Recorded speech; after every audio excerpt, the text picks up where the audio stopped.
Il paraît que les drones Zipline sauvent des vies. Cela vous paraît incroyable? Pourtant, ils sont régulièrement utilisés pour la livraison de médicaments dans différents pays. Dans un premier temps, nous allons évoquer l'entreprise Zipline dans son ensemble, son fonctionnement, le processus d'acheminement, mais aussi les produits concernés.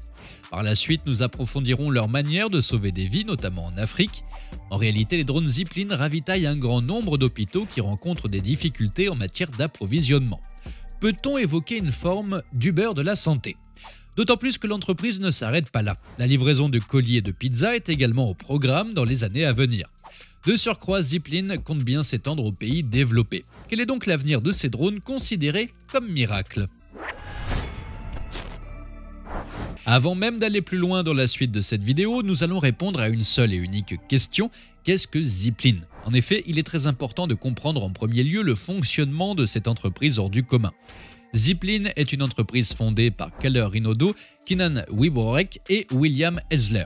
Située à San Francisco en Californie, elle développe, produit et déploie des drones de livraison. Il est notamment question de la livraison de produits médicaux via le service de livraison par avion autonome le plus rapide et le plus fiable du monde. L'aventure Zipline a commencé au Rwanda, en Afrique. Désormais, elle se développe sur l'ensemble de la planète. Des centaines de milliers de poches de sang et de fournitures médicales vitales sont déjà livrées dans les hôpitaux et dans les établissements de soins de santé du pays. Comment fonctionnent les drones Zipline? Comment parviennent-ils à faire de telles livraisons? Certes, les drones Zipline sont fabriqués en Californie, mais depuis quelque temps, leurs batteries sont assemblées au Rwanda. Ils communiquent grâce à des cartes SIM 4G. Ils disposent aussi d'un GPS qui permet à l'entreprise de surveiller le bon déroulé de leur déplacement. Enfin, ils détiennent un moteur de secours en cas de panne du moteur principal. Il est important de préciser que la qualité de la connectivité entre les drones est primordiale afin d'éviter les collisions par exemple. Les conditions de vol sont analysées en permanence grâce à des capteurs. En cas de dysfonctionnement majeur, un parachute permet au drone Zipline d'atterrir en toute sécurité. Il sera récupéré par la suite. Le transfert des données ainsi que la recharge de la batterie se font simultanément en moins de 30 minutes. Deux équipes exploitent les centres de contrôle 24 heures sur 24 et 7 jours sur 7. En moyenne, 150 vols par jour sont programmés. Ces espaces sont équipés de générateurs. En cas de panne d'électricité, il est primordial que la chaîne du froid ne soit jamais rompue. En effet, il ne faut surtout pas rigoler avec les fournitures médicales. De nombreux produits voyagent dans les airs avec Zipline. Cette entreprise livre donc des poches de sang et d'autres fournitures médicales à de nombreux hôpitaux et centres de santé. La grande majorité des livraisons est composée de globules rouges, de plasma et de plaquettes. Les vaccins, les médicaments anti-venimeux, l'insuline et les antibiotiques sont également très demandés. À l'heure d'aujourd'hui, l'impact de Zipline est considérable autour du globe. Mais comment tout cela peut-il bien fonctionner? Les centres de santé peuvent passer commande auprès de Zipline via WhatsApp, par email ou par téléphone. Lorsque la demande de livraison est reçue, il faut moins de 6 minutes aux équipes de l'entreprise pour préparer le drone et le faire décoller. Les commandes sont enregistrées sur le système informatique de l'entreprise ainsi que sur une plateforme numérique en ligne. Cette dernière enregistre les commandes, le stock, mais aussi les différents produits en cours de transport. Une fois la commande passée, elle est affichée sur grand écran dans le laboratoire. Dans le cas où le stock est disponible, la commande est validée par l'opérateur. Cela déclenche l'attribution d'un ID de référence et d'un QR code qui lie la commande au centre de santé. De ce fait, un plan de vol en adéquation avec le drone et les conditions climatiques y est associé. Les itinéraires des drones sont alors rechargés sur le système interne du drone. Avant toute activation, l'opérateur se doit de sélectionner le drone qu'il souhaite utiliser. Maintenant que vous avez un peu mieux compris le fonctionnement de Zipline, il est grand temps d'évoquer son action. Vous n'êtes pas sans le savoir, le projet Zipline pourrait sauver de nombreuses vies et révolutionner le système de santé. Comme nous l'avons évoqué au début de cette vidéo, c'est au Rwanda que tout commence. Pour ceux d'entre vous qui auraient un peu de mal à situer ce pays, il est particulièrement enclavé et se situe en Afrique de l'Est. En moins de 30 minutes et en partenariat avec le gouvernement local, l'entreprise livre des poches de sang et des médicaments un peu partout dans la région. Pour un pays aussi minuscule que le Rwanda, un apport sanitaire de ce type est phénoménal.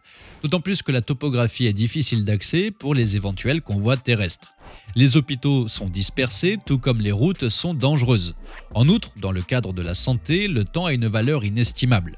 On peut donc dire de l'Afrique qu'elle représente le tremplin des drones de livraison Zipline. Dès le début, ce projet à vision humanitaire connaît un succès fulgurant. La première année, Zipline livre des poches de sang à une vingtaine d'hôpitaux rwandais pour environ 200 000 $. Très rapidement, le service s'étend à la quasi-totalité des structures de santé rwandaises. De plus en plus de produits, tels que les vaccins ou des antipaludéens, sont alors transportés. Aujourd'hui, 75% des livraisons de sang en dehors de la capitale sont assurées par cette start-up. Ceci permet une nette amélioration des structures de santé.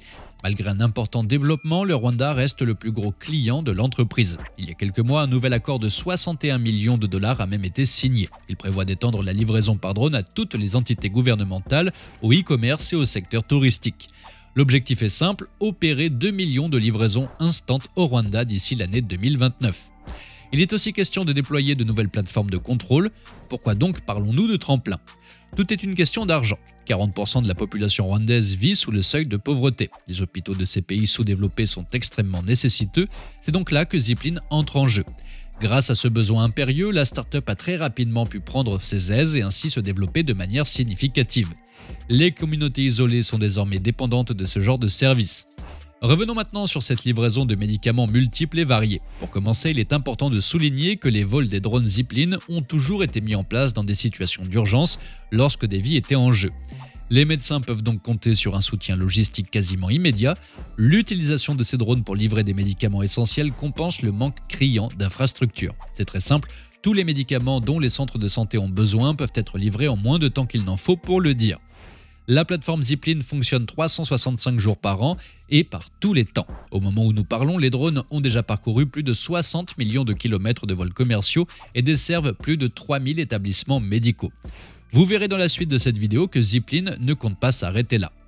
Peut-on considérer cette entreprise comme le nouveau Uber de la santé ? C'est la pandémie de Covid-19 qui a donné un coup de pied aux affaires de Zipline. Au Rwanda, en plein confinement, l'entreprise achemine leur traitement à des patients atteints du cancer. Au Ghana, elle commence à livrer des vaccins contre le coronavirus en partenariat avec Pfizer-BioNTech. C'est de cette façon que Zipline se crée la réputation de Uber de la santé, plus que capable de sauver des vies.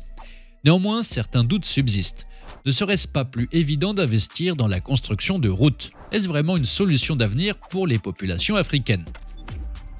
Pourtant, Zipline n'a que faire des critiques et ne compte pas s'arrêter en si bon chemin. En effet, les drones sont de plus en plus utilisés dans le cadre des livraisons de colis. Ils sont beaucoup moins coûteux et polluants que les moyens de transit classiques. Zipline a donc sauté sur l'occasion pour présenter un tout nouveau dispositif de livraison. Il devrait permettre de livrer dans des villes beaucoup plus denses et ainsi de toucher plus de marchés. Grâce à ce drone P2, l'entreprise californienne espère réaliser des livraisons très silencieuses et très précises. Elle estime pouvoir effectuer plus de vols annuels que la plupart des compagnies aériennes. De plus, la livraison de pizza est aussi dans la ligne de mire de Zipline. Le pizzaiolo Pagliazzi Pizza de Seattle a décidé de passer un partenariat avec cette start-up dans le but de mettre la livraison de pizza par drone au point. Dès 2024, il est question de gagner un temps lors des livraisons tout en bénéficiant de pizzas encore chaudes. Il faut dire que le temps de livraison pourrait être 7 fois moins long que lorsqu'il est réalisé avec un véhicule classique. De plus, lors d'un transport, le drone P2 n'émet que 3% de carbone que produirait un véhicule de livraison, de quoi plaire aux nombreux écologistes soucieux de l'environnement. En outre, Zipline ne cesse de s'étendre dans de nombreux pays du monde. Entre les États-Unis et l'Inde, le Japon est un candidat de taille pour ce projet démesuré. Les drones volent désormais dans le sud-ouest du Japon pour livrer les pharmacies et les hôpitaux dans le besoin. 3 grands distributeurs de produits pharmaceutiques japonais ont d'ores et déjà accepté d'être partenaires. Quelle peut donc bien être la suite du programme Zipline ?